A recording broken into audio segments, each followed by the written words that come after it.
Oke, sudah lumayan yang ikut. Jadi kalau ada kendala nge-lag langsung bilang ya. Ini saya record menggunakan OBS Studio ini ya. Jadi nanti kalau misalkan kalian minta recordnya nanti saya kasih. Atau nanti saya kasih linknya aja. Oke, sekarang kita mulai saja. Terima kasih kehadirannya. Jadi perkenalkan, nama saya Ahmad Miftah Fajrin, bisa dipanggil Miftah ya. Jadi untuk sekitar 5-6 bulan lagi kalian bakal ketemu saya. Terus kita langsung masuk. Jadi ini database ya. Jadi gambaran umumnya nanti kita akan belajar masalah database sesuai dengan judul mata kuliah kita ya, basis data atau database dalam bahasa Inggris. Jadi mata kuliah ini itu sangat penting ya. Tidak hanya untuk nilai kalian, nilai mata kuliah kalian, akan tetapi ini berguna untuk bekal kalian di pekerjaan kalian nanti. Bisa saja kalian menjadi seorang programmer atau seorang database management, ataupun kalian menjadi bos di suatu perusahaan. Itu kalian setidaknya harus mengerti apa itu basis data database. Karena basis data ini adalah sebuah core dari usaha kalian. Seperti itu. Oke. Nah, harapannya setelah melakukan belajar ini ya, kita melakukan proses pembelajaran aja. Jadi kalian akan bisa mengoperasikan database, bisa merancangnya dan mengorganisasikannya menjadi DBMS, Database Management System. Seperti itu. Ini CPMK-nya berarti nanti kalian misalkan ada sebuah data, terus kalian bikin sebuah basis datanya, database, terus diapakan sih ini datanya nanti? Nah, itu nanti kita akan belajar itu. Misalkan kita punya usaha fotokopi, nah kita bikin database-nya nih, apa aja sih yang kita bikin di usaha kita? Fotokopi, misalkan skripsi atau tesis atau buku. Nah itu nanti kita belajar. Pertama-tama kita bikin IRD-nya dulu, Entity Relationship Diagram, terus DML-nya, terus cara buat menggunakan aplikasi database seperti itu. Nah nanti kita belajar masalah itu. Nah terus ini saya, jadi kalian bisa meng-email saya atau curhat saya di ahmadmiftah@staff.ubaya.ac.id ini. Jadi saya suka ini sekilas saja ya, saya suka traveling, saya suka menjelajahi hutan-hutan seperti itu. Hutan dan pantai seperti itu. Jadi kalau di waktu senggang saya sih biasanya saya ke pantai atau enggak gunung ya. Kalau gunung saya nanti kecapean sih, cuman pernah 2 kali, habis itu sudah tiarap. Saya lebih suka ke pantai atau menyusuri hutan-hutan seperti itu. Jadi kalau kalian tanya tentang pantai, saya pasti mengerti seperti itu. Pantai dimanapun ya, entah di Jawa Tengah atau Jawa Timur, seperti itu. Oke, jadi kita di kuliah saya itu kuliah santai, tapi serius ya. Jadi kalau kalian respect, saya juga respect, seperti itu. Nah ini penilaiannya, jadi ada NTS sama NAS. Jadi seperti ini ya. Jadi setiap mata kuliah basis data itu akan sama. Cuman untuk kuliah saya itu akan saya tambahkan nilai keaktifan 5%. Jadi kalau kalian misalkan normal-normal aja tanpa aktif ya, nanti dapatnya 100%. Cuman kalau kalian lebih aktif lagi saya tambahkan 5%. Seperti itu. Jadi nilainya 105%. Misalkan nilai kalian 76. Ternyata kalian aktif di setiap kuliah saya misalkan ya, saya tambahkan 5%. Jadi 76, misalkan nilai kalian 76 jadi 81, dapat A kan, seperti itu. Atau misalkan nilai kalian 55, ternyata kalian setiap ada mata kuliah saya itu aktif. Nah, ditambah 55% jadi 60. Nah, itu kan lumayan. Jadi kalau bisa setiap kuliah saya itu kalian aktif ya. Enggak hanya saya aja yang bicara, seperti itu. Dan juga segala bentuk kecurangan ya itu akan dinolkan seperti itu. Jadi saya harap kalian respect meskipun kalian nggak bisa tetap ngerjain sendiri. Oke, kalian tanya temen nggak apa-apa, kalian diskusi sama temen nggak apa-apa, tapi jangan mengcopy jawaban teman kalian seperti itu. Saya lebih respect orang yang tidak bisa daripada sosokan bisa. Jadi di setiap mata kuliah saya yang di semester lalu itu saya lebih respect orang yang mau belajar tanya-tanya ke saya itu akan saya tambahkan nilainya seperti itu. Misalkan nilainya 50, ternyata dia aktif, bisa saja saya naikkan jadi 60 atau 55 seperti itu. Bisa saja naiknya lebih tinggi daripada itu karena dia kenapa? Oh ya. Oke, kayak gitu ya. Seperti itu. Pak, ada yang belum masuk, Pak? Ada yang belum masuk? Masuk ke live streaming maksudnya. Oh ya, ya udah nggak apa-apa. Tinggalan berarti dia. Siapa? Temen-temenmu? Iya, Pak, dia nggak bisa masuk ke generalnya juga. Oh, padahal sudah link sih sudah saya. Tulisannya apa? Full, Pak. Full. Oh, full. Udah full. Ini sebentar. Batasnya sih kalau nggak salah 50 ya ini.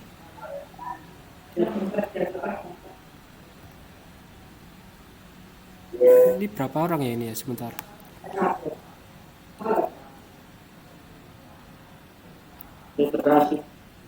Ada jumlahnya kayak di sini ya. Sebentar. Tulisannya full gitu ya? Iya, Pak. Tadi dia ngomong bilang full. Harusnya sih masih bisa, harusnya ya. Soalnya kapasitas oh ini ya, Trivagiku ya. Kapasitas ininya itu 50. Sudah masuk dia kayaknya. Siapa sih namanya? Ada di general, Pak. Banyak yang masih bilang masih belum bisa masuk. Oh. Berarti masih 21 ya.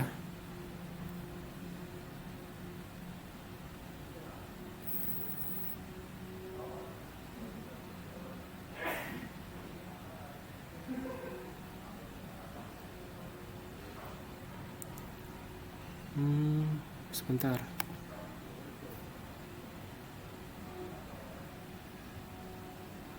Ada yang sudah sering pakai Discord maksimal berapa ya kalau stream ya?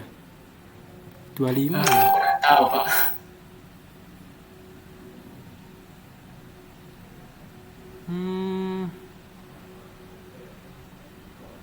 Soalnya sih biasanya ini masa cuma 25 aja ya berarti ya. Sebentar. Soalnya kemarin pakai Discord itu bisa sampai 40, 45. Masa sekarang dikurangi lagi, bentar ya.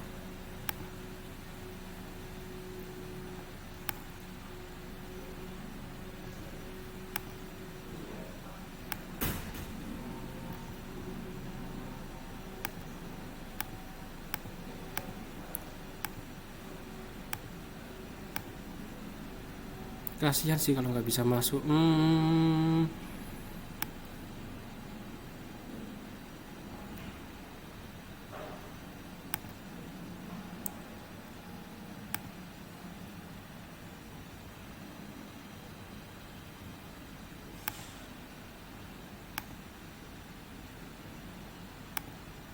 Kalau invite di sini manual bisa nggak? Sebentar ya. Tadi siapa aja? Saya coba dulu deh.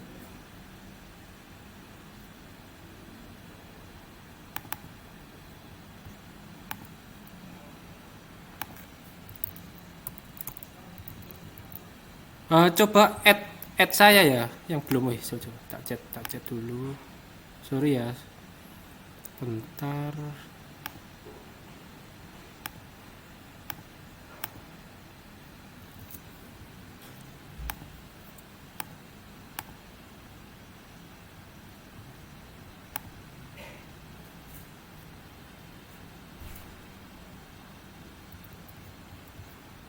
Ini kalau tetap nggak bisa sih ya berarti kita pindah ke Zoom.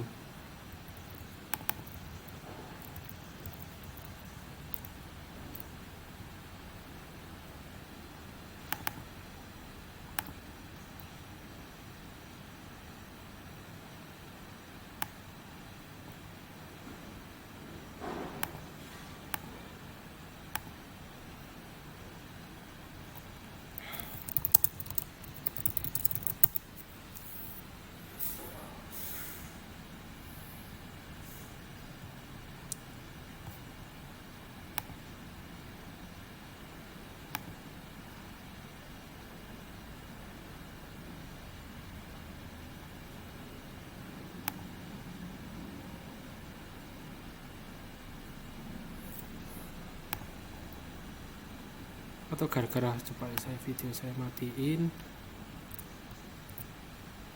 coba masuk lagi.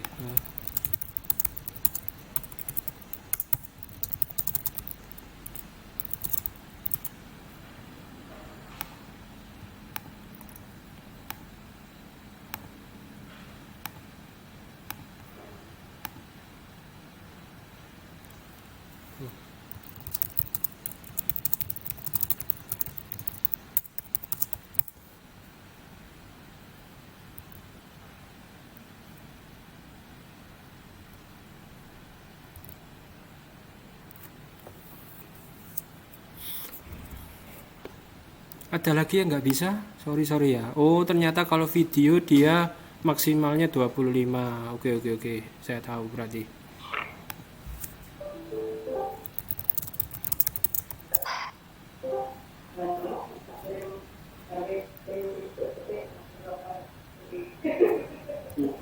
Oke, saya lanjutkan ya. Jadi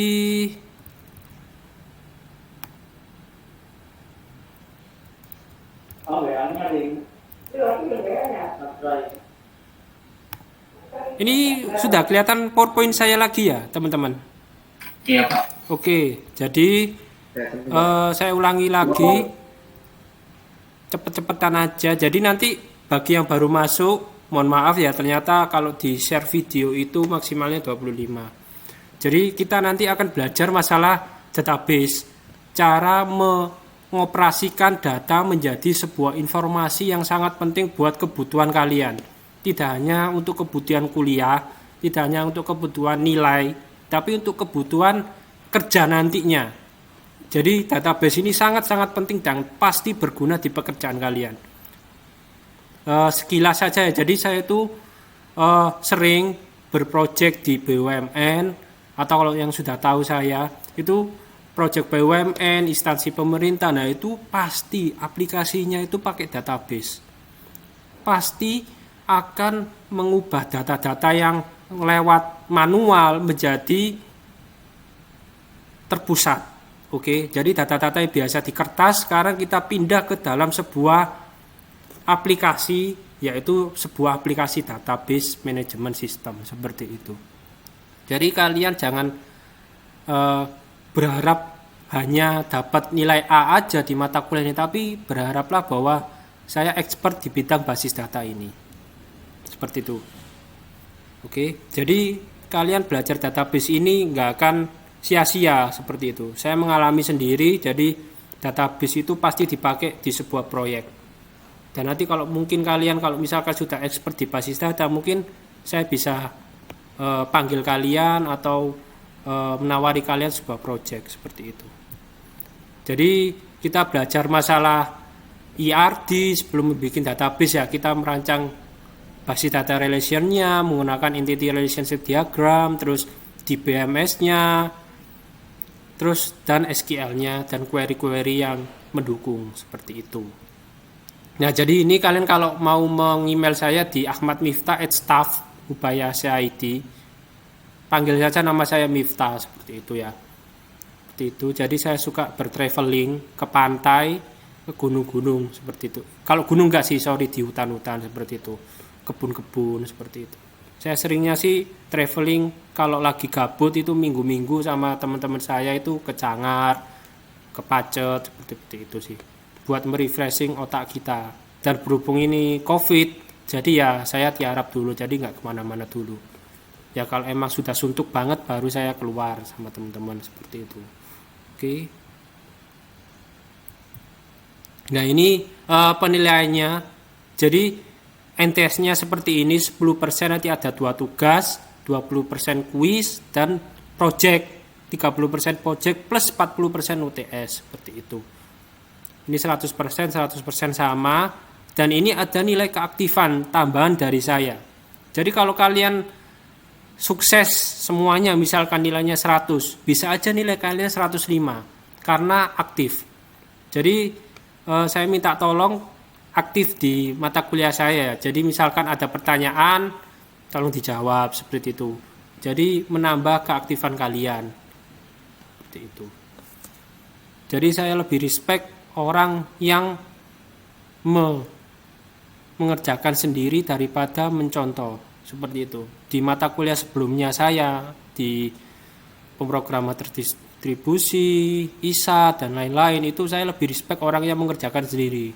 Apalagi yang sering tanya ke saya itu bahkan akan saya naikkan nilainya kalau memang dia itu niat belajar, seperti itu. Dan ini ada nilai keaktifan dari saya 5%. Jadi misalkan nilai kalian 70 bisa aja jadi 75, seperti itu. Tergantung dari keaktifan kalian. Dan kecurangan akan nilai 0. Ini sudah peraturan dari atas pimpinan, seperti itu. Dari Ubaya. Ini beberapa materi akan sama seperti sebelumnya, ada introduction, IR dan lain sebagainya, seperti itu. Oke, segitu dulu. Terus saya masuk ke intinya sekarang.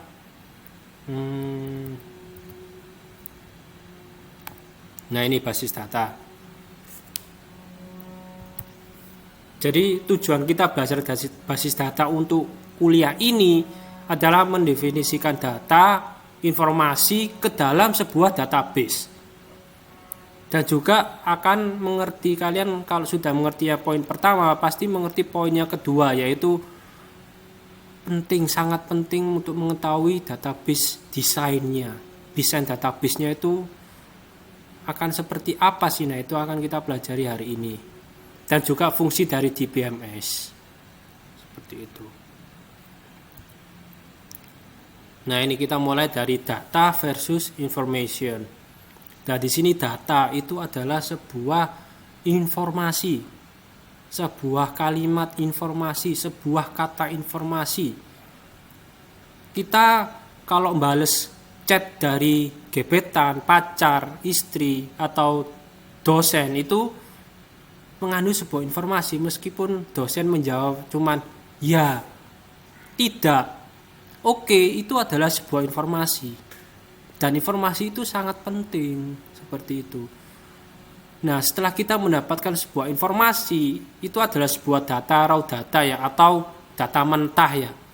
Dan itu informasinya itu belum kita manajemen, belum kita proses. Jadi ya cuman kalimat ya, tidak, oke, love you. Nah, mesti itu kan sebuah informasi yang belum terstruktur, seperti itu.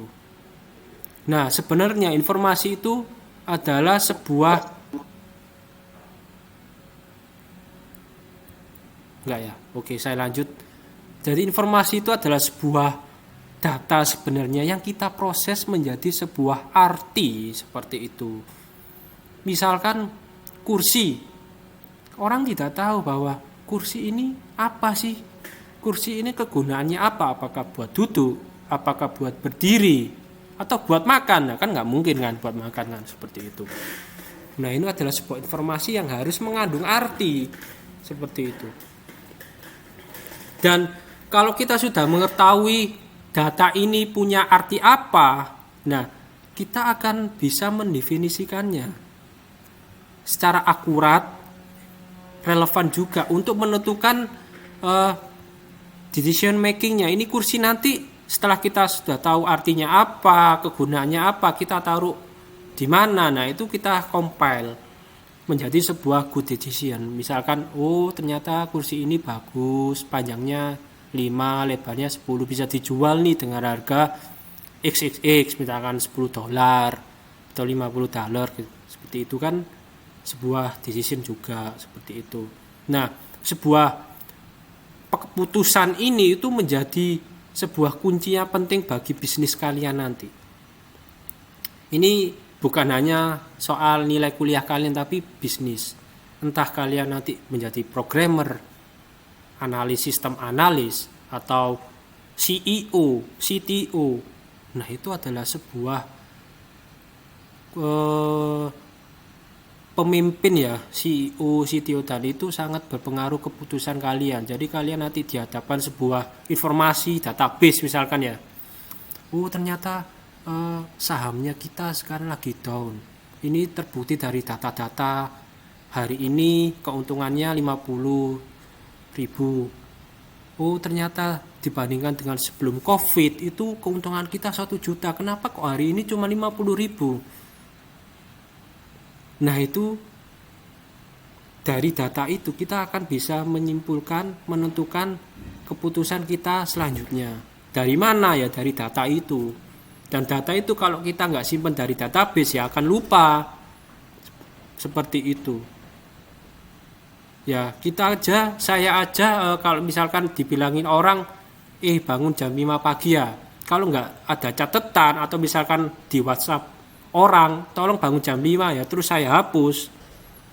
Maka pagi hari pun kemungkinan saya ingat pun sedikit karena nggak ada informasi itu. Seperti itu. Maka dari itu informasi itu sangat penting.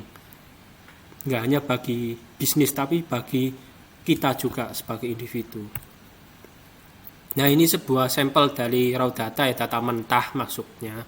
Jadi kan kita kalau sebagai orang awam itu nggak tahu apa ini ya. Grab on computer, ini YN ini apa sih, yes no, oh ya, terus ini wattnya berapa misalkan. Nah ini kan sebuah data mentah dan kalau orang awam membacanya nggak tahu seperti itu. Jadi kita harus olah data-data ini menjadi sebuah informasi yang bisa dibaca oleh orang lain. Seperti itu. Dan ini contohnya informasi mentransfer dari data-data yang tadi menjadi sebuah data yang bisa dibaca. Seperti itu. Data-data itu ditransformasikan ke dalam sebuah, entah sebuah perhitungan persentase atau sebuah chart. Seperti itu.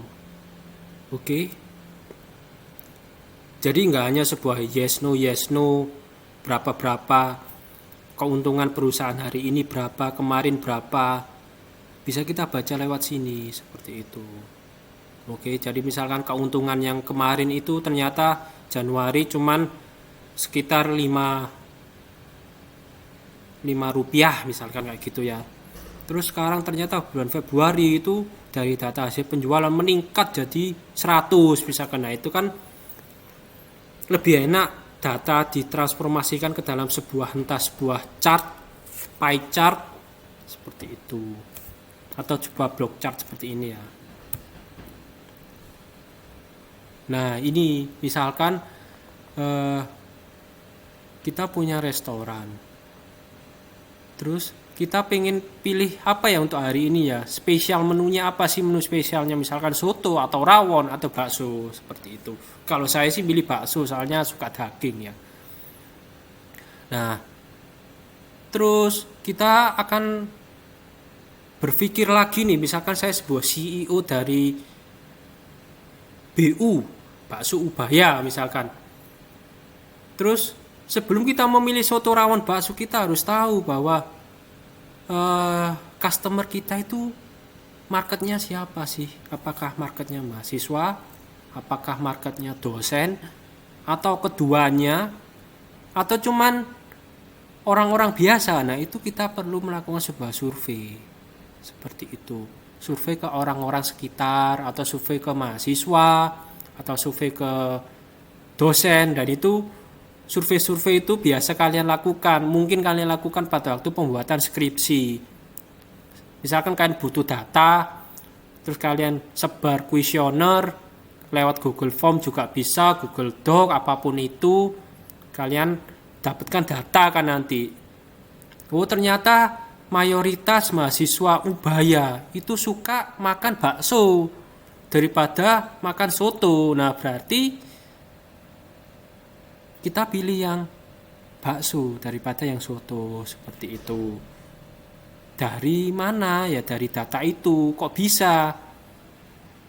Ya itu namanya pemrosesan data, processing information. You can do a survey seperti itu untuk mendapatkan decision making tadi seperti itu.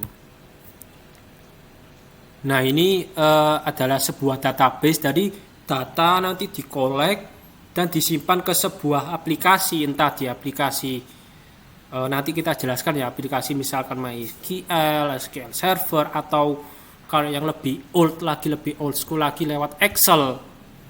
Bisa saja itu sebuah database di dalam Excel seperti itu. Dan nanti bisa dilihat oleh beberapa macam user. Nggak hanya saya aja, tapi masyarakat awam, mahasiswa pun bisa melihat hasilnya. Seperti itu. Terus juga dia lebih terproteksi dari keamanannya seperti itu. Jadi kalau misalnya kalian pakai database SQL Server, itu kalian bisa mengatur sebuah rules, sebuah permissionnya, siapa aja sih yang bisa mendelete, siapa aja sih yang bisa menginsert, seperti itu. Oke, terus bisa juga untuk mengkontrol redundant ya, data-data yang double. Nah, ini kita akan jelaskan selanjutnya. Terus ini design to be retrieved. Jadi data itu bisa kita pakai secara efisien. Sudah tersimpan dalam database, kita tinggal pakai, kita tinggal select, terus kita tinggal desain, beres. Dari data yang sudah kita collect lewat survei atau lewat Google Doc itu bisa kita pakai. Nah, ini misalkan aplikasi apakah sih yang menggunakan database. Nah, ini misalkan tujuannya itu kita membeli ke supermarket.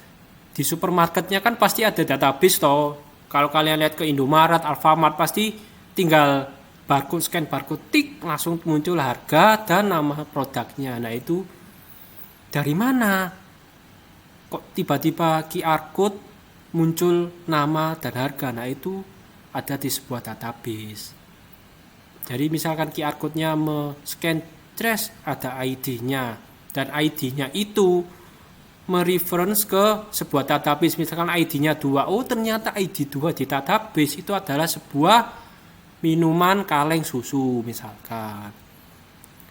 Terus ada lagi yang withdrawing money from ATM dan lain sebagainya, seperti itu.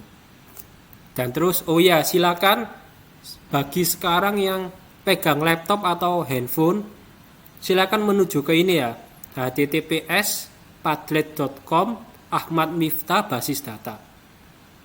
Nah, itu silakan kalian menuju link ini dan silakan isi ya.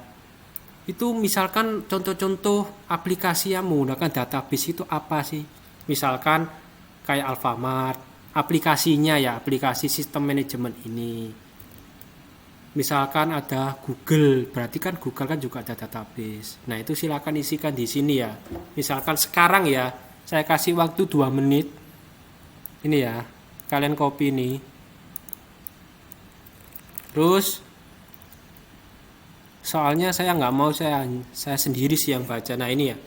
Jadi https://padlet.com Ahmad Miftah basis data. Saya kasih waktu 5 menit misalkan nih. Nah, ini kan kalian nanti muncul seperti ini. Terus misalkan saya milih ini ya, plus ini ya, plus add post, misalkan NRP saya ini ya, NRP. Terus Miftah. Nah, terus misalkan aplikasi apa sih yang memakai database? Nah, misalkan aplikasi Alfamart misalkan ya, mesin kasir, sistem kasir Alfamart. Nah, tuh kalian isi ke sini ya, seperti itu. Oke. Jadi saya pengen tahu bahwa apakah kalian tahu sih contoh-contoh aplikasi yang menggunakan database? Oke, Gerald. Sistem kasir Matahari, oke, bagus. Yang lainnya?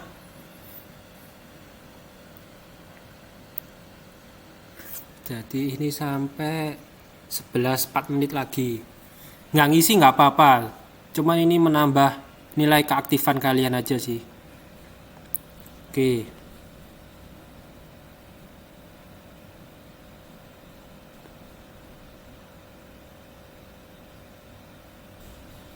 Sistem My Ubaya, oke, Jericho bagus sekali ya, itu My Ubaya itu sangat penting. Oke. Terus sistem My Ubaya sudah, membership Alfamart oke. Ojek online Rendra oke, bagus. Alfamart oke, membership oh ya tadi. Inventaris toko oke. Jadi aplikasi-aplikasi yang menggunakan database, misalkan ada database kayak My Ubaya ya. Berarti di My Ubaya itu ada database mahasiswa. Jadi kalian sebagai mahasiswa atau saya sebagai dosen bisa masuk ke My Ubaya karena apa? Karena memiliki data saya, database seperti itu.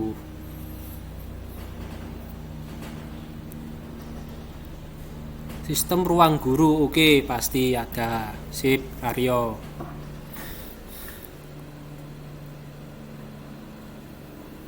Tiga menit lagi ya.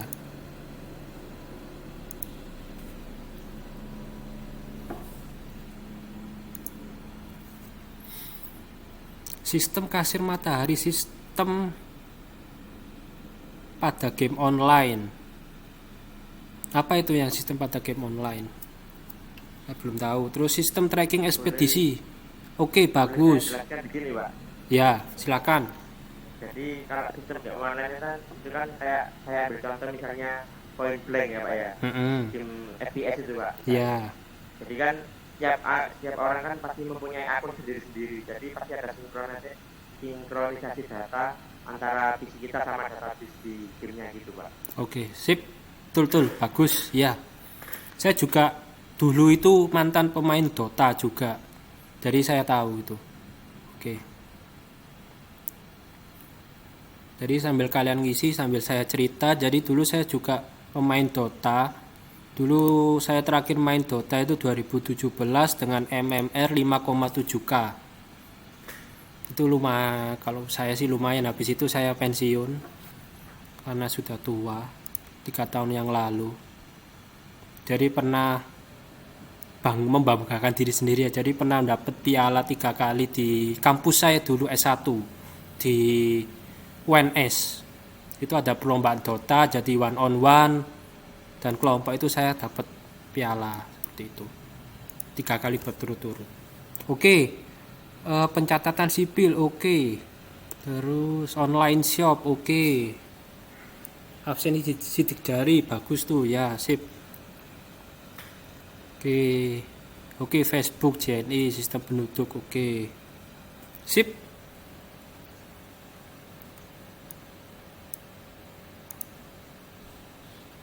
Traveloka, oke. Instagram, bagus. Sistem YouTube, ya.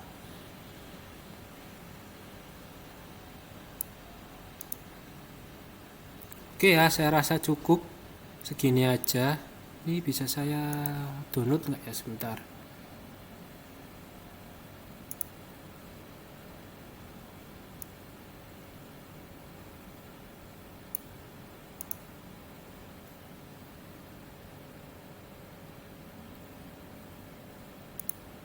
Ya, cukup mengisinya ya.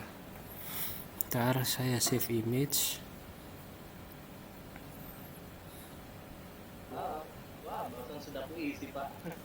Gak apa-apa, ini udah proses kok. Nah ini ya, gak apa-apa. Nah, saya taruh di ini, nanti bisa kalian baca sendiri ya.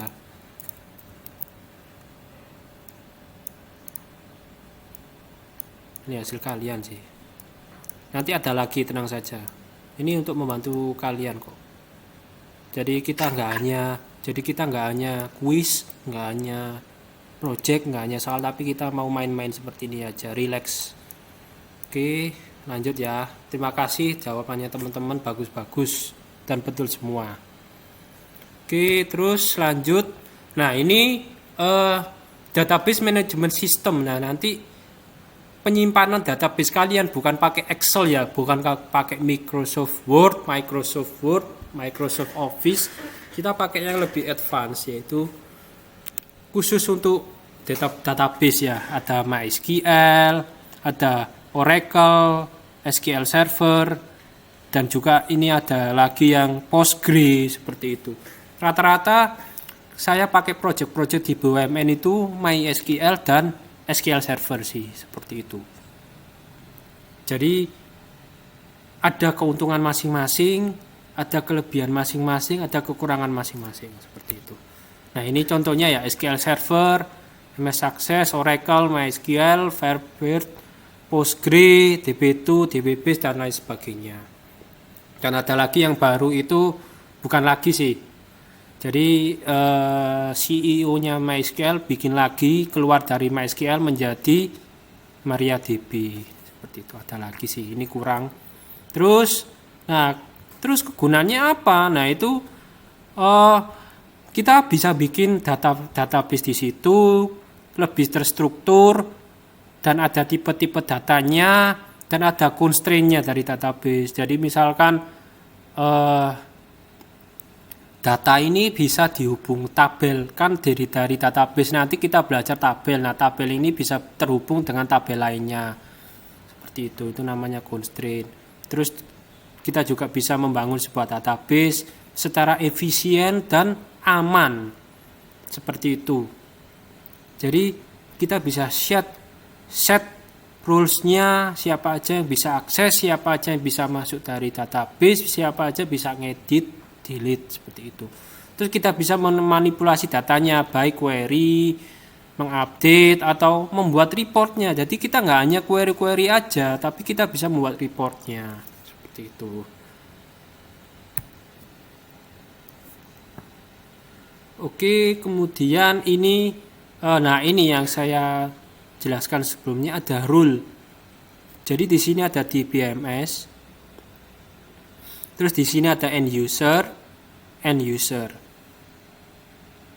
Terus end user ini bisa aja dia sebuah programmer, dia bisa mengakses data dari komputernya ke DBMS. Atau sebaliknya, dari DBMS misalkan si aplikannya merequest, nanti akan dibalikkan sebuah data. Misalkan kita merequest sebuah query, ya nanti kita di DBMS ini akan mereturn hasil query-nya, seperti itu ya. Terus di dalam DBMS ini jelas ada database-nya, itu sebuah metadata ya. Misalkan ada data customer, invoice, dan produknya. Ini data-data yang diinputkan oleh end user atau bisa diselect oleh end user juga. Terus kenapa sih kita pakai DBMS itu? Untuk meningkatkan data sharing. Jadi lebih terstruktur aja sih intinya database itu. Terstruktur karena ada sebuah penyimpanan data. Sudah, itu aja intinya, pegang ya. Untuk data sharing. Seperti itu. Dan keuntungannya seperti integrasinya lebih mudah. Jadi kalau misalkan kalian pakai sebuah website, 5 website bisa aja terhubung dalam satu database. Nah, itu integrasinya akan lebih mudah dan security-nya pasti lebih tinggi, seperti itu. Dan untuk mengurangi data inkonsistensi, ini nanti kita jelaskan selanjutnya, data akses, decision making, dan productivity-nya juga meningkat. Seperti itu ya. Terus tipe-tipe database di sini ada single user sama multi user. Nah, di sini di single itu hanya mensupport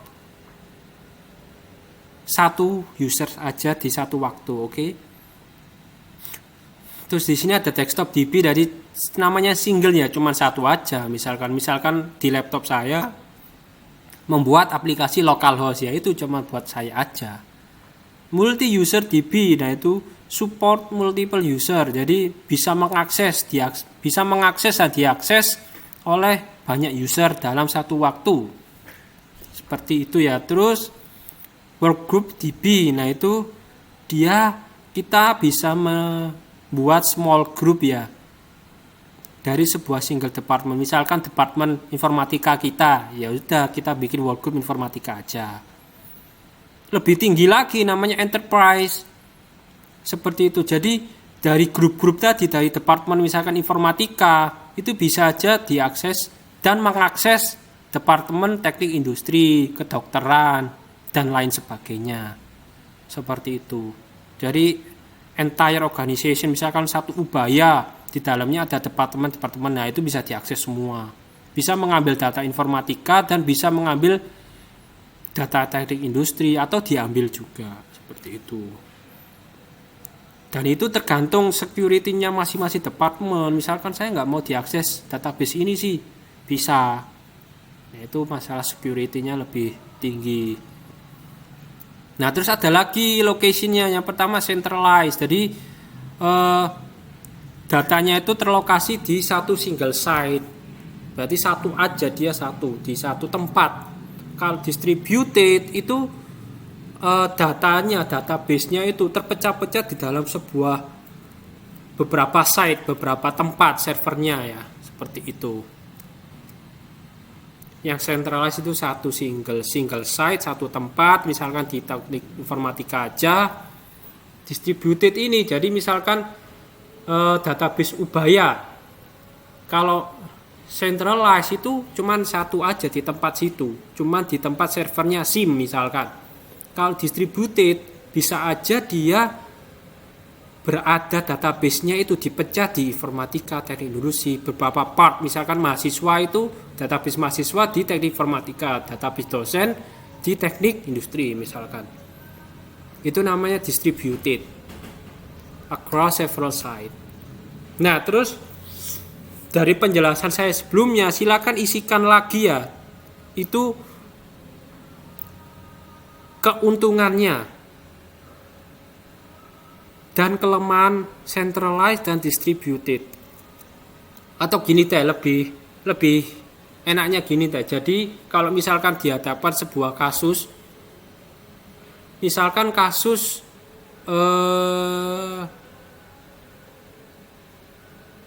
Ubaya, kalian milih centralized atau distributed? Itu tuliskan di basis data ini ya. Terus alasan singkatnya aja. Alasan singkat kenapa kalian milih centralized, kenapa kalian milih distributed di basis data ini ya. Nah, di sini saya sebentar ya, jangan diisi dulu.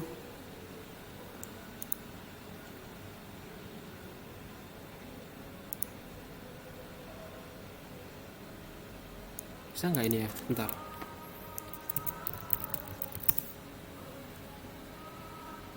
Nah, isikan di sini ya, lagi. Oh, masih ada ya. Bentar.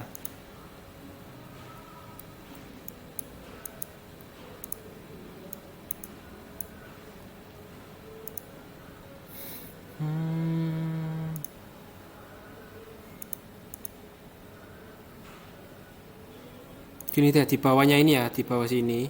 Bentar, bisa dihapus nggak ya?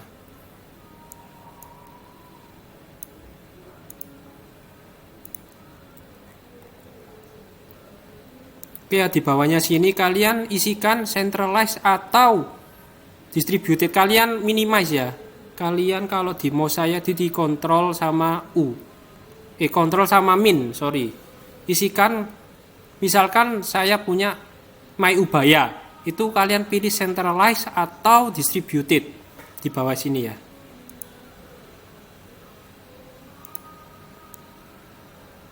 Saya hapus ya.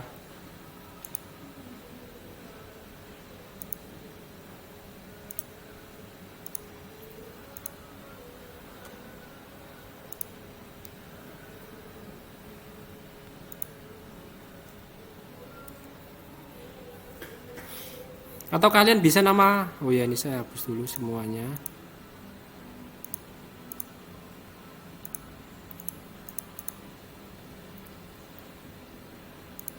Sambil nulis nggak apa-apa. Saya kasih waktu sampai 11:34 menit lagi. Pilih centralized atau distributed. Kalau centralized itu cuma ada di satu tempat, yaitu SIM. Kalau distributed itu bisa dibagi-bagi, di informatika ada, di teknik industri ada, di kedokteran juga ada.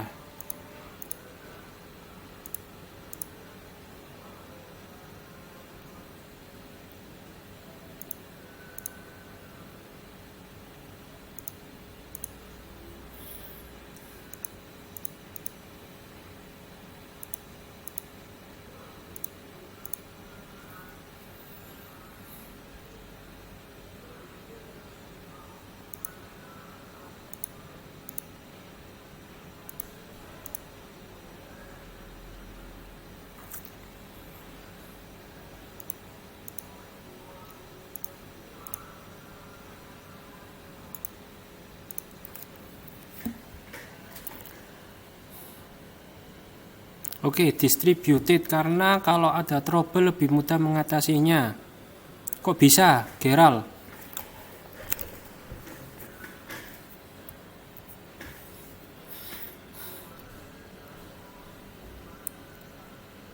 Gak apa-apa, semua punya alasan masing-masing. Bisa aja milih centralized karena cuma satu aja di SIM. Itu bisa aja milih distributed karena memang dapat berkomunikasi antar satu dengan yang lain. Ini Jericho.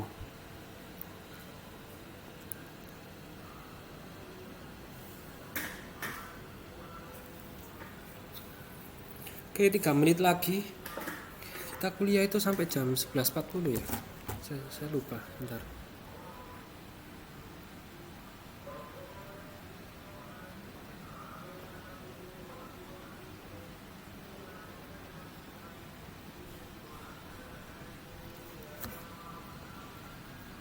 Ini sampai 12.30 ya, masih lama. Ada yang mau jelasin ke saya? Ngobrol voice, secara voice ya. Kenapa milih distributed, kenapa milih centralized? Gak apa-apa salah. Sebenarnya nggak ada yang salah ya, cuman saya pengen tahu alasannya aja.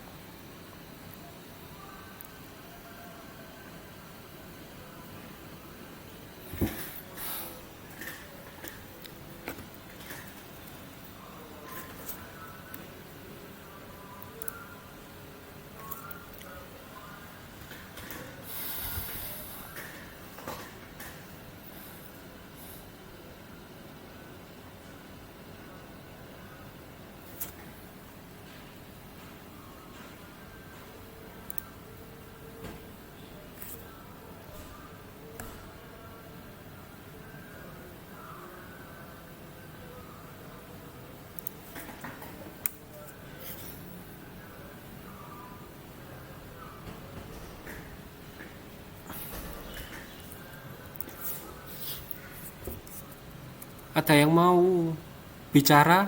Kenapa milih distributed? Kenapa milih centralized?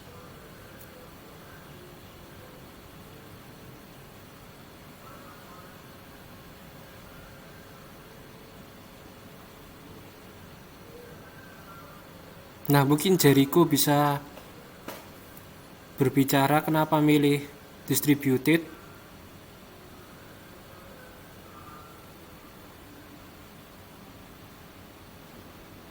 Atau siapa? Iya, Bisa. Pak. Iya, saya Jericho, Pak. Oh ya, silakan. Alasan saya intinya ya mereka bisa saling komunikasi, itu aja sih, Pak. Kan apa ya? Ya hampir sama, apa sih? Gimana ya? Susah sebenarnya saya jelasinnya. Intinya kayak Gak apa-apa, bilang aja. saling berkomunikasi gitu. Saling Pak. berkomunikasi. Antara satu dengan yang lain kan. Kayak misalkan kalau yang apa namanya itu yang Centralized.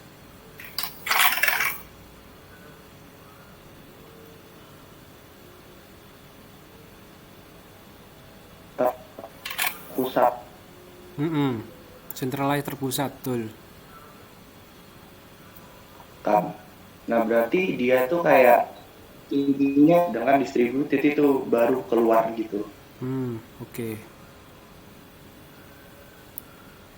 Sekarang jam. Oke ya, saya tutup ya.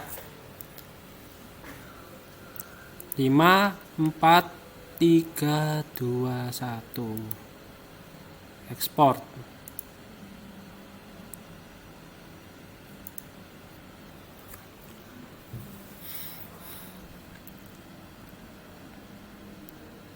Jadi sambil ekspor itu, sudah selesai sebentar.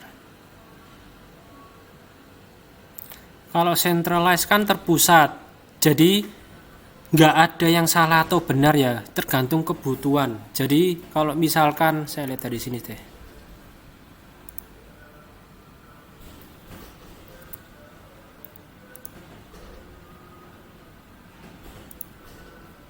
Oh ini ya. Karena lebih mudah mengatasi jika ada trouble distributed.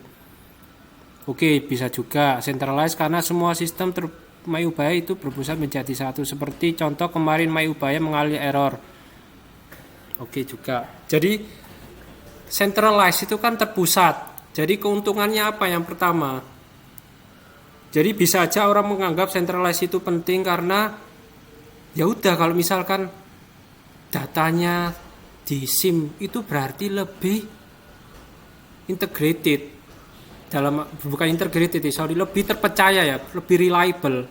Kalau misalkan ada kesalahan ya kita tinggal menyalakan SIM seperti itu. Jadi kalau misalkan distributed terpecah, nanti kalau ada data yang pertukaran datanya cepat salah, itu siapa yang salah? Kan kita menyelidikinya lebih susah seperti itu kalau distributed. Dan juga kalau centralized ya itu kalau error ya sudah mati, nggak bisa diakses. Kalau distributed dia kalau misalkan satu error, pinginnya saya mengakses database dosen, ya sudah saya masih bisa mengakses data yang lainnya seperti itu. Jadi misalkan di SIM down ya saya bisa mengakses di teknik informatika, misalkan teknik informatika menyimpan data dosen. Distributed dalam artian di sini membagi data ya, memecah-mecah data ya, seperti itu. Nah, terus kemudian bisa aja, nah ini betul nih. Karena akan lebih mudah mengakses data dan jika ada database error bisa memakai database lain, ini masih oke. Dan juga lebih cepat distributed pengaksesan datanya. Misalkan saya menselect mata kuliah, dosennya siapa, mahasiswanya siapa saja, dan itu lebih cepat, sangat lebih cepat distributed daripada centralized. Karena misalkan saya menselect query trace, saya membagi sistemnya nanti akan membagi ke 5 database, misalkan butuh database mahasiswa, dosen, dan mata kuliah, membagi ke tiga database. Jadi misalkan butuh waktu 10 detik, berarti dibagi-bagi dong, 3 detik di informatika, 3 detik di industri, 3 detik di SIM. Itu secara langsung synchronize ya, real time. Nah kalau lewat SIM itu nunggu 10 detik. Bayangkan kalau 10 detik bisa dipecah menjadi 3, atau malah 10 detik itu bisa dipecah menjadi 10 database. Berarti kita menselect query cuma butuh 1 detik. Sedangkan kalau kita centralize query butuh 10 detik. Seperti itu. Dan kalau masalah biaya, lebih murah centralized daripada distributed, karena distributed database-nya terpecah-pecah banyak di departemen. Sedangkan centralized cuma 1. Seperti itu. Jadi kalau saya suruh milih, tergantung kebutuhan dan tergantung budget. Kalau budgetnya unlimited, misalkan MyUbaya unlimited, ya sudah saya pilih distributed.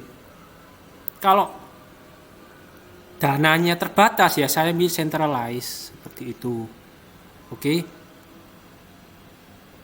Dan juga penanganan errornya ini betul centralized, lebih cepat centralized karena cuma 1, seperti itu. Beda kalau yang distributed banyak. Kalau 1 error ya kita selidiki dulu siapa nih yang bikin error, informatika atau industri, seperti itu. Dan kalau pengaksesan datanya ya jelas lebih cepat distributed, seperti itu. Jadi sama database distributed itu sama dengan server ya. Kalau kita misalkan mengakses MyUbaya itu, misalkan ternyata servernya ada 5, ya enak. Kalau misalkan yang akses 1000 orang ya dibagi ke 5 server itu, 200. Nah kalau satu server langsung diberondong 1 juta akses ya down, seperti itu. Atau kalau misalkan di DDoS, di denial of service ya, itu ya langsung down server MyUbaya. Nah kalau distributed masih ada 4 backup server lainnya, seperti itu ya. Jadi tergantung kebutuhan pemilihannya. Oke, terus tadi ini ya saya save copy image. Nanti ini jawaban kalian akan saya taruh di di ULS. Jadi nanti kalau sama saya nanti kita sering ketemu yang kayak gini ya.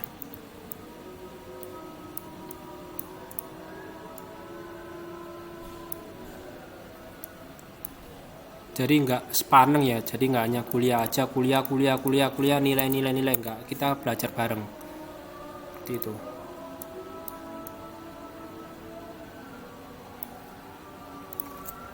Oke, lanjut. Nah, di sini ada tipe database, ada transaksional, ada analytical. Jadi bisa aja transaksional ini support company ya, dari demi hari ya. Kalau analytical dia biasanya ini ya, yang saya di bold ini ya, merah ya, historical data. Dia memakai history, misalkan Januari omsetnya berapa, Februari omsetnya berapa. Nah, setelah itu kita simpulkan menjadi taktik atau strategik company-nya ya, seperti itu. Misalkan keluarga kalian atau teman kalian bingung, waduh ya apa iki bro, kok usahaku kok gak ngenang ini kok omsetnya turun. Nah, ya udah, kamu bilang aja ke dia, misalkan kamu menjadi konsultan. Ada datanya enggak, bro? Coba lihat sini, saya lihat. Oh, ternyata Januarimu anjlok, Februari meningkat, Maret anjlok. Nah, berarti bisa disimpulkan bahwa misalkan bulan-bulan ganjil itu ternyata omsetmu turun, ada apa?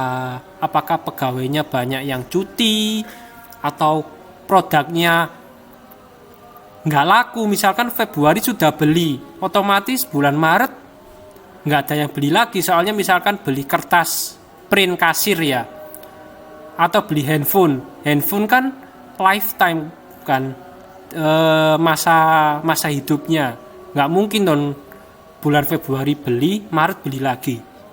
Ya nggak tahu lagi kalau dia crazy rich Surabayan ya.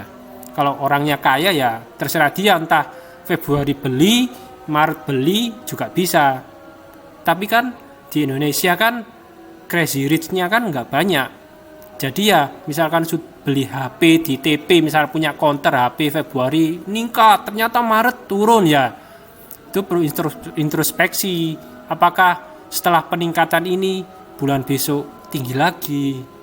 Kalau rendah, apa yang harus kita lakukan buat bulan selanjutnya? Nah, seperti itu ya. Guna database. Terus ini integritas datanya juga terjamin, konsistensi datanya juga. Jadi di sini kita belajar juga masalah dictionary dan relationship antar tabel. Seperti itu. Kita skip aja. Terus bisa juga pakai multi user. Jadi nanti menggunakan algoritma tertentu untuk memastikan bahwa user tersebut itu dapat mengakses database-nya secara berkelanjutan tanpa meninggalkan asas integritasnya itu. Intinya begitu ya. Terus juga di database juga ada backup dan recovery-nya. Seperti itu. Jadi kalau misalkan saya terjun di sebuah proyek BUMN di Jakarta, terus saya backup dong, hampir database-nya itu saya backup tiap hari. Kenapa? Karena siapa tahu tiba-tiba ada hacker yang mengganti datanya. Berarti kan integritasnya kan sudah tercoret. Nah, kita punya backupnya dong, jadi ya kita balikin aja ke hari sebelumnya. Atau misalkan ada programmer yang nakal, misalkan sebelum dipecat, misalkan dipecat ya, hari itu kan masih kerja, nah dia obrak-abrik database-nya, bisa kan? Nah, ya udah kita punya backupnya dong, ya udah kita balikin aja. Kita backup terus kita recovery juga, seperti itu. Dan juga nanti ada integrity manajemennya juga, seperti itu.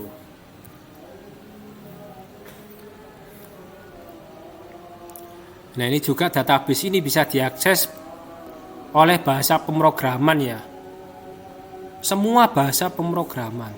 Misalkan kita pakai PHP, ya query-nya tetap select all from mahasiswa misalkan. Select all from lecturer. sama kan, nggak ada bedanya entah pakai PHP, Java, C Sharp, nggak masalah query itu seperti itu. Terus mengizinkan database itu menerima request dari user secara banyak. Jadi nggak hanya one time connection ya, dari database itu juga bisa diakses oleh beberapa user dan satu user bisa mengakses beberapa kali seperti itu. Tapi itu juga tergantung environment jaringannya, environment database-nya juga. Kalau misalkan servernya murah, database-nya murahan, ya cuma bisa akses paling di limit 10 orang aja, setelah 11 down. Itu bisa juga. Terus kita masuk ke database design. Seperti itu. Jadi kenapa sih database design itu perlu? Nah, karena ini ya, improve quality, save money, save time, improve customer satisfaction. Ini sangat penting ya, jadi kualitasnya itu akan meningkat, akan menyimpan duit kita, menyimpan waktu kita, jadi nggak wasting time. Karena apa? Karena kalau desain kita tapi tergantung desain nih. Kalau desain database kalian bagus, ya berarti ya save money, save time. Kalau jelek ya quality kalian juga hancur seperti itu. Oke.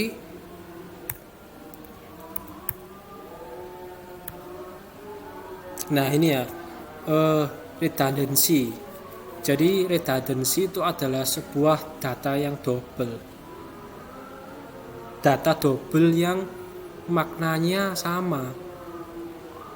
Namanya aja double ya, berarti sama, dan itu sangat-sangat jelek di desain database kita. Mengapa? Karena database kita itu juga memakan space dari hard disk server. Jadi kalau misalkan semakin banyak yang double, ya semakin berat servernya untuk mengaksesnya, dan dibaca oleh customer itu juga membingungkan, kok di sini ada data lagi. Langsung praktek aja ya nanti. Jadi data nanti becomes inaccurate. Jadi misalkan nih ada data mahasiswa, misalkan tadi ya Jericho, misalkan asalnya Surabaya. Terus ternyata ada data lagi, Jericho AD. NRP-nya sama, cuma namanya beda, Jericho AD. Terus asal tempat lahirnya SBY, di atasnya Surabaya. Padahal maksudnya Surabaya sama SBY itu kan sama. Nah, itu akan memberatkan. Dari sisi server berat, dari sisi customer itu nggak profesional seperti itu. Harusnya bisa satu data aja, Jericho AD misalkan, dan data tempat lainnya Surabaya, dan nggak ada data SBY. Nah, itu perlu kita antisipasi seperti itu. Ada standarnya sendiri-sendiri. Jadi nggak bisa data kota di Indonesia misalkan nomor 1 Surabaya, nomor 2 SBY, nomor 3 Jakarta, nomor 4 JKT. Nggak bagus dari sisi profesional itu. Kamu ini belajar apa sih waktu kuliah kayak gitu. Saya dulu pernah jadi programmer, itu nggak sampai kayak gitu, cuman beta data misalkan jalan aja deh. Jalan misalkan di rumah saya itu ada ngagel ya, misalkan ngagel dadi, beda spasi itu dicelatu sama klien kita. Loh, kok ada data jalan ngagel dadi pakai spasi, kok ada data jalan ngagel dadi nyambung misalkan. Jadi dinilai klien kita, misalkan klien kita instansi pemerintah, loh ini ternyata perusahaan Ubaya, misalkan IT Ubayanya jelek, nah itu kan sudah mencoreng, dan kalau sudah kayak gitu kita nggak dapat proyek lagi seperti itu. Jadi profesional itu harus kalian jaga, nggak hanya di kuliah tapi buat kedepannya. Sebenarnya kuliah itu buat belajar untuk ke depan, nggak hanya jadi programmer. Misalkan kalian jadi CEO pun ngelihat pegawai kalian kayak gini, misalkan Surabaya sama SBY, ya silahkan kalian bilangin ini datanya jelek, tolong dipecah, tolong tabelnya dibuatkan lagi tabel kota. Kalau Surabaya ya nggak ada yang namanya SBY atau SY, nggak ada itu, apalah kayak gitu. Misalkan kalau kalian menjadi CEO, terus extra data entry time, lu jelas Surabaya 1 detik, kalian input SBY 2 detik, udah tambah lagi. Terus extra data storage jelas, sudah saya jelaskan, nanti servernya juga bakalan membengkak. Oke lah, sekarang cuma 2 data, nah terus tiba-tiba datanya 1 juta. Kalau redundancy-nya 5 juta udah down website kalian. Seperti itu ya. Nah, terus seperti ini. Mana data yang redundant? Ini kita sampai jam berapa? 12.30 ya. Nah, kira-kira kalau kalian sudah belajar database sebelumnya, data sebelumnya, pasti ini. Why? Kenapa? Nah, karena ini ya, ada IT, psikologi, IT lagi. Kalau dalam tataran customer yang benar-benar awam ya, yang gak IT ya normal-normal aja mah. Tapi kalau dari sisi server ini enggak, ini memberatkan server seperti itu. Select-nya pun susah nanti.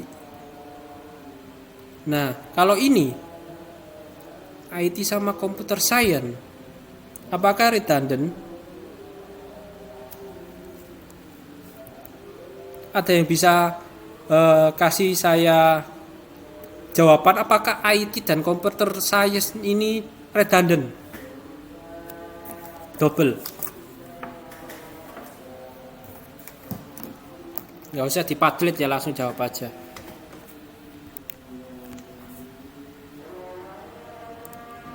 Oke, karena nggak ada yang jawab, jadi bisa aja nggak redundant, bisa aja ini nggak double, karena bisa namanya beda. Betul sekali. Siapa namanya tadi, Mas? Nathanael, Pak. Oh, Nathanael, ya betul, karena namanya beda, betul sekali. Jadi ini bukan redundant ya. Yang ini redundant, ini nggak redundant.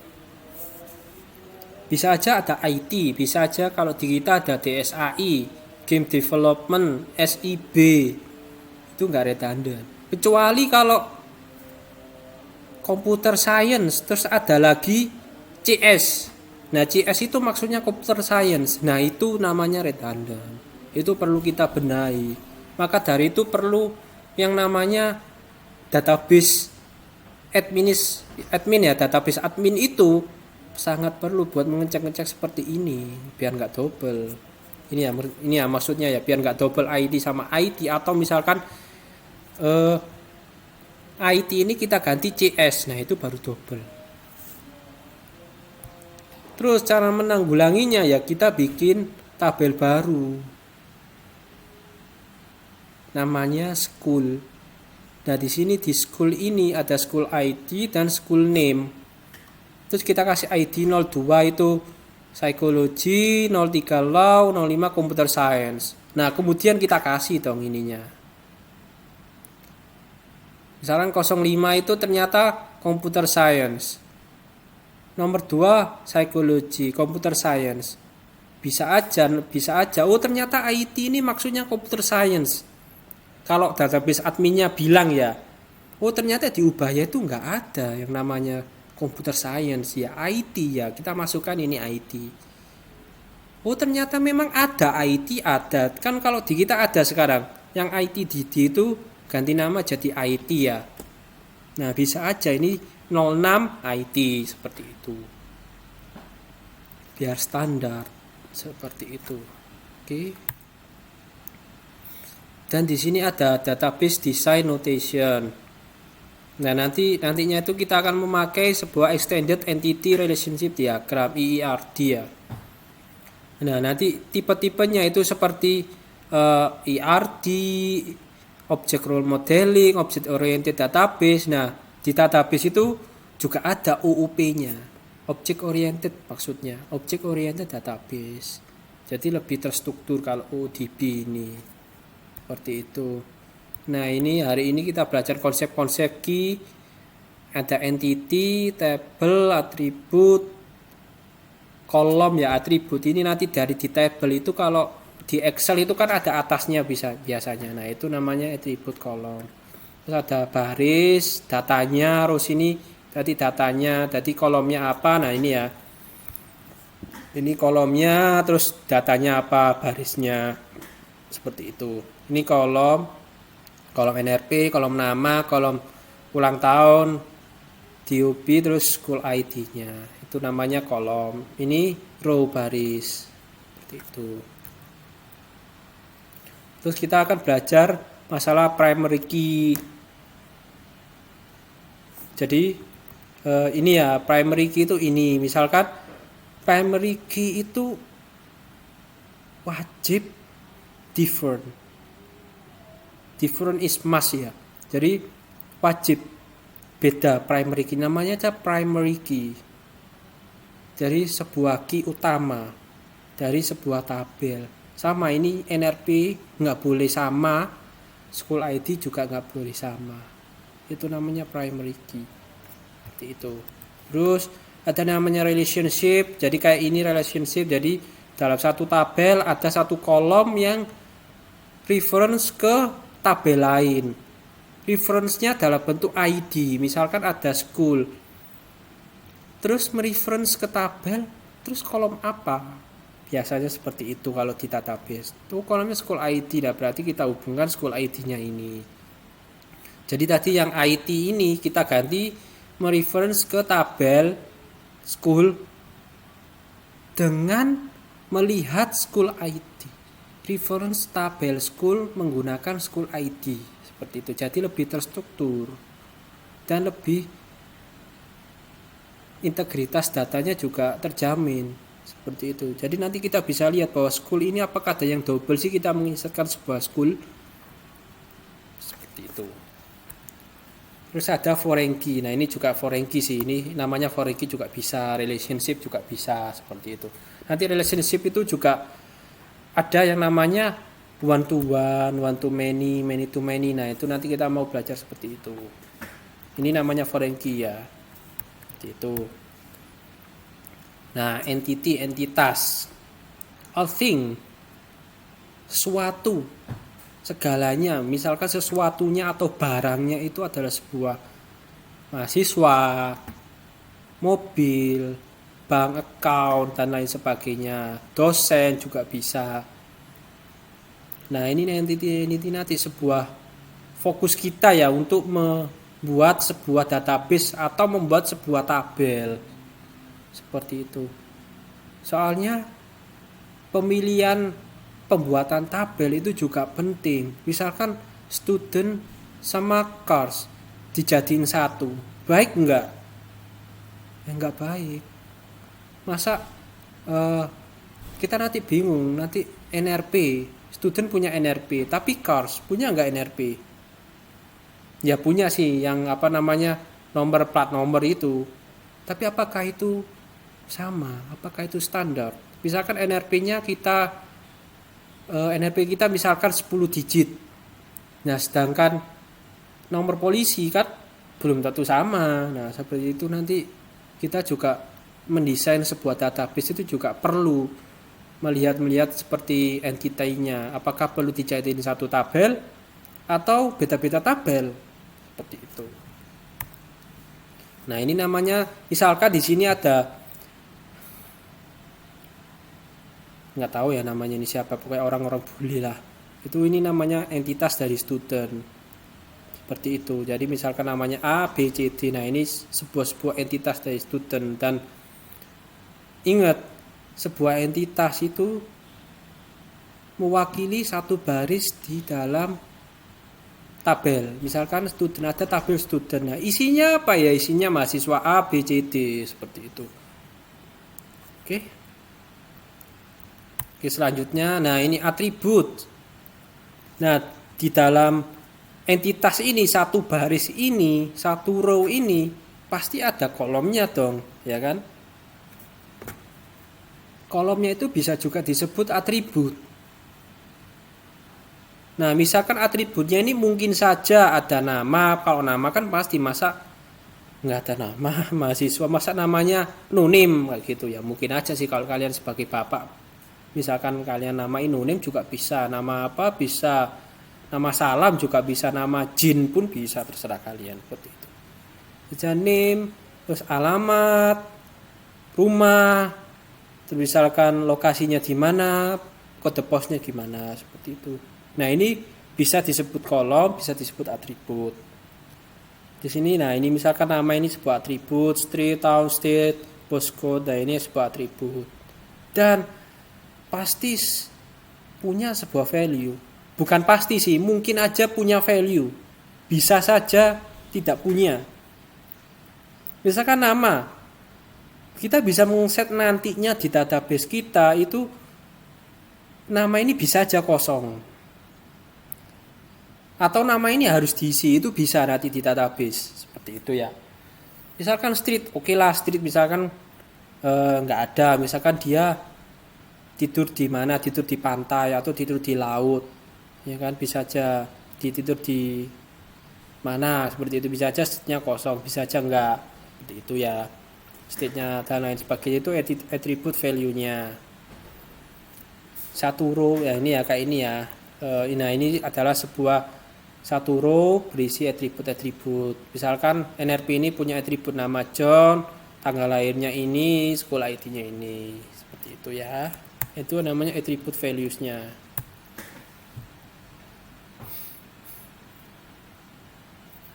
Nah, terus kemudian di sini ada tabel, kolom, sama baris. Nah, satu tabel itu berisi kolom dan baris. Oke ya, ini kolom, ini baris. Nah, satu tabel itu akan menampilkan sebuah entity, instannya dari sebuah entity. Dan satu row, ini ya satu row ya, itu untuk satu instance, satu thing, satu barang misalkan. Dan satu kolom itu untuk satu atribut. Jadi satu baris bisa aja terdiri dari beberapa atribut, seperti itu ya. Oke. Ini baris ini sama aja dengan records atau values juga bisa. Baris, record, value juga bisa. Ini ya. Lanjut. Nah, seperti ini. Jadi misalkan nama Sarah, streetnya 221, somewhere, state-nya KLD, postcode-nya ini. Nah, dari data-data ini kita sudah punya data-data orang misalkan. Terus kita mau transformasikan ke dalam sebuah database. Nah, kita perlu membuat kolom, berarti kan kolom nama kita bikin. Sebelum membuat kolom, bikin tabel dulu, tabel student. Terus di dalam satu tabel student kolomnya apa aja? Ada name, street, town, state, sama zip code post juga bisa, postcode juga bisa, seperti itu. Terus kita isi nama Sarah, namanya Sarah juga sama. Apakah redundant? Enggak, bisa aja KTP-nya beda nomornya, seperti itu. Dan di sini kekurangannya itu adalah belum ada KTP. Jadi bisa aja ini dianggap double, redundan ya, seperti itu bisa aja karena nggak ada NRP-nya. nggak ada nomor KTP-nya seperti itu. Meskipun postcode-nya sama, bisa aja ini double. Seperti itu ya. Terus kita masukkan name, street, town, state sama postcode. Ini tabel, satu tabel ini ya, satu tabel, ini nama kolomnya, nama tabelnya, ini nama kolomnya, ada 5 kolom. Terus satu baris, satu record itu mempunyai values kan, nama, street, town misalkan. Seperti itu ya. Oke, next. Nah, seperti ini ya, ini namanya atribut, ini rows-nya. Terus primary key. Nah, primary key adalah kunci yang utama, ya kan? Dari sebuah atribut, dari sebuah tabel. Dan setiap tabel itu harus mempunyai primary key. Harus mempunyai satu kunci utama, seperti itu. Satu kunci utama ini harus ya, wajib hukumnya unik. Unik ini artinya nggak boleh sama. Misalkan nomor NRP kalian 1409, terus mahasiswa juga nggak boleh 1409, harus 1410 misalkan. Dan nggak boleh 0, 0, nggak boleh. 0 boleh sih, itu kan angka ya, 0 ya, 0 ya. Kalau 0 nggak boleh. Seperti itu. 0 empty nggak boleh. Harus ada isinya. 0, huruf 0 itu boleh. 0, 1, 2, 3, 4 boleh. Harus ada isinya. Dan rarely, even never change. Kalau bisa jangan dirubah. Kalau di dalam sebuah project jangan pernah diganti. Karena biasanya primary key itu terhubung dengan tabel lainnya. Bisa aja primary key itu sudah di-reference oleh tabel lainnya. Jadi kalau kalian ganti, misalkan ini ya, ini aja. Nanti setelah ini compact itu maksudnya itu adalah ya standar. Misalkan 4 ya 4. Tuh. Nah ini ya, misalkan nih. Misalkan ada ini primary key contohnya ya. Nanti saya kasih contoh never change ini ya. Which attribute should be the primary key?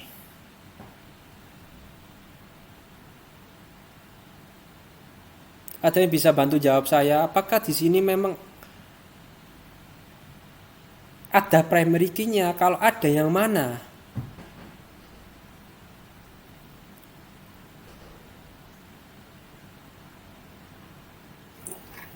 Zip-nya.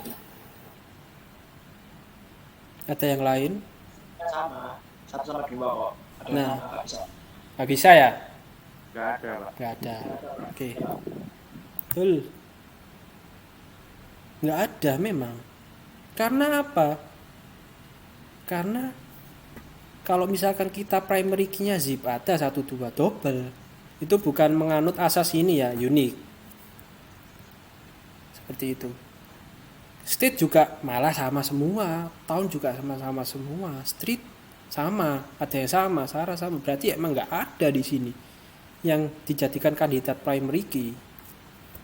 Berarti yang buat ini yang salah, seperti itu. Nah, barulah kita tambahkan satu primary key untuk menganut, untuk apa ya istilahnya ya, untuk memperbaiki lah yang sudah ada, data yang sudah ada.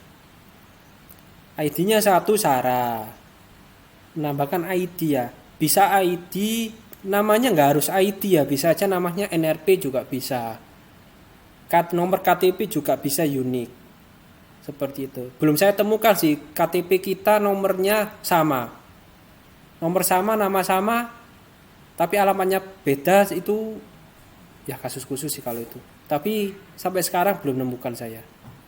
Saya project di BUMN pakai KTP itu belum menemukan sih.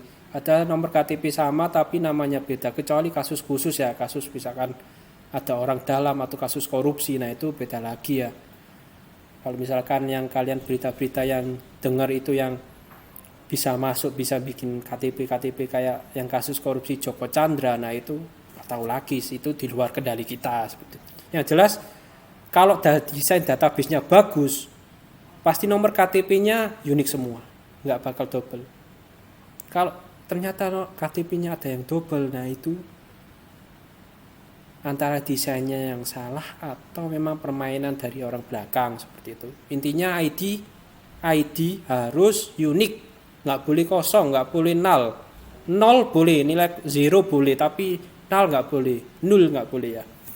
Gitu. Kita tambahkan sebuah ID 1, 2, 3, 4 menandakan bahwa memang entity ini beda orangnya, bukan sama. Seperti itu ya.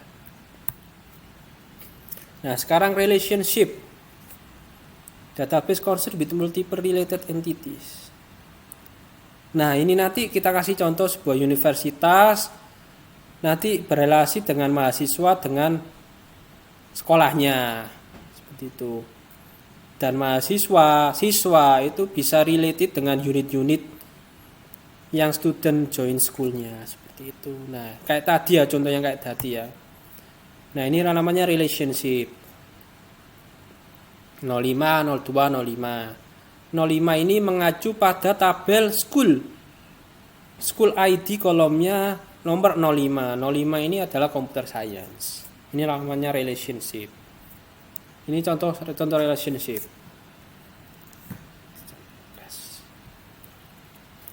Foreign key. Sekarang baca foreign key yaitu sebuah kolom yang merelate antar tabel. Nah, foreign key ini adalah bisa saja sebuah primary key dari related. Bukan bisa saja, itu biasanya itu pasti primary key dari sebuah tabel yang lainnya. Misalkan ini berarti ini kemungkinan tabel punya tabel. Seperti itu. Tabel dari tabel apa sih ini? Nah, nanti kita lihat relationship-nya di mana. Seperti itu. Nah, kayak ini ya. Ini nama foreign key-nya, school ID. Mereference kemana? Mereference tabel school. Terus kemana ya? Ke kolom school ID misalkan. Seperti itu. Oh ya, jadi ini sudah terbentuk sebuah relasi. Seperti itu. Sebenarnya bisa aja relasi ke dirinya sendiri. Bisa saja seperti itu. Jadi misalkan di sini ada school ID NRP FK misalkan, bisa saja misalkan kalian punya teman kelompok misalkan, bisa saja. Oh, ternyata NRP John teman kelompoknya Niki, itu bisa saja. Oke. Facebook saja statusnya bisa in relationship with myself, ya kan? Ayo lo, bisa kan? Malahan relationship with myself. Gimana itu? Ya kan, oke ya. Terus nah, ini bisa saja database usernya itu dikategorisasi menjadi aktor, bisa support personelnya, behind the scene juga bisa. Ini standar sih ini ya, ini bisa kalian pelajari sendiri. Terus nah, ini beberapa aktornya, ada database admin ya, database designer, end user, sama software engineers. Ini kayak stakeholder di dalam database ya. Seperti itu, ada database administrator, designer, end user, sama software engineers. Ini kita jelasin satu-satu. Jadi DBA itu dia bertanggung jawab ya untuk memanage database. Jadi misalkan saya database admin ya, itu dia bisa mengatur privilege-nya, user management, monitoring data. Jadi saya bisa misalkan Pak Miftah, mohon maaf ya, privilege-nya, rules-nya cuma bisa mengakses, nggak bisa mengedit. Oke, nggak apa-apa, seperti itu. Nah, itu yang ngatur DBA. Terus juga bisa menambah user, misalkan Pak Miftah saya tambahkan ya ke MyUbaya jadi rektor misalkan. Nah, itu boleh seperti itu. Nah, terus desainer ini untuk mendesainnya beda ya. Jadi yang desainer ini mendesain, adminnya ini untuk ini role-nya. DBA, defining, user management, data monitoring. Nah, yang membuatnya itu desainer. Oke, in designer implementing database along with its metadata seperti itu. End user. Nah, ini end user ini yang mengaksesnya, misalkan untuk melihat aja boleh end user seperti itu. Atau bisa saja kayak kita mengakses API Traveloka misalkan. Itu kita juga bisa dianggap end user. Seperti itu. Kita cuma bisa mengakses datanya aja, melihat seperti itu. Untuk certain purpose ya, misalkan untuk aplikasi tambahan kita seperti itu. Jadi database-nya nggak ada di kita, tapi kita mengambil informasi di Traveloka. Database-nya ya di Traveloka. Kita cuma mengakses, misalkan kita buat aplikasi lainnya turunan Traveloka yang membutuhkan akses ke database Traveloka, yaitu lewat API biasanya. Nanti API mungkin diajarkan di web programming ya, saya belum tahu seperti itu. Kemungkinan diajar di web programming API atau di pemrograman terdistribusi juga ada, belajar web service API seperti itu. Terus system analyst, software engineers. Nah, ini who define the end user needs. Jadi misalkan kita punya sebuah toko. Nah, di toko itu kita mau memasukkan data-data yang ada di toko kita ke dalam database yang menganalisis siapa ya sistem analis ini nanti. Misalkan, oh ternyata kamu butuh database ini, oh ternyata kamu itu nggak ada database barangnya, ya udah ini saran saya ini database-nya ini tolong kasihkan ke database designer ya buat desainnya. Seperti itu. Application programmer, software engineering. Nah, ini who develop application-nya. Jadi sebenarnya itu programmer itu bukan mendesain database. Sebenarnya ya, di perusahaan besar seperti Gojek, Traveloka, Blibli, Tokopedia itu punya peran masing-masing. Programmer, sistem analis, database admin, database designer. Nah, kalau yang di perusahaan-perusahaan kecil, menengah, UKM itu biasanya all in. Programmer ya bisa database, bisa MySQL, SQL Server, PHP, Java, jQuery, dan lain sebagainya. Itu masih mending. Itu nggak apa-apa. Programmer memang begitu. Jadi programmer itu setidaknya tahu database, tahu query-nya. Pasti tahu query kalau programmer itu. Pasti tahu query. Itu tugasnya programmer sih memang. Untuk memakai database-nya sudah dibuat dari database designer ya, programmer harus tahu query-nya apa. Insert-nya gimana, delete-nya gimana ya harus tahu programmer. Seperti itu.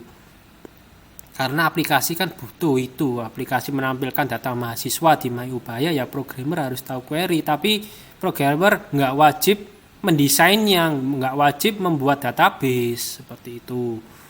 Tapi biasanya kalau di UKM sih sudah include semua kalau programmer ya, seperti itu. Nggak apa-apa itu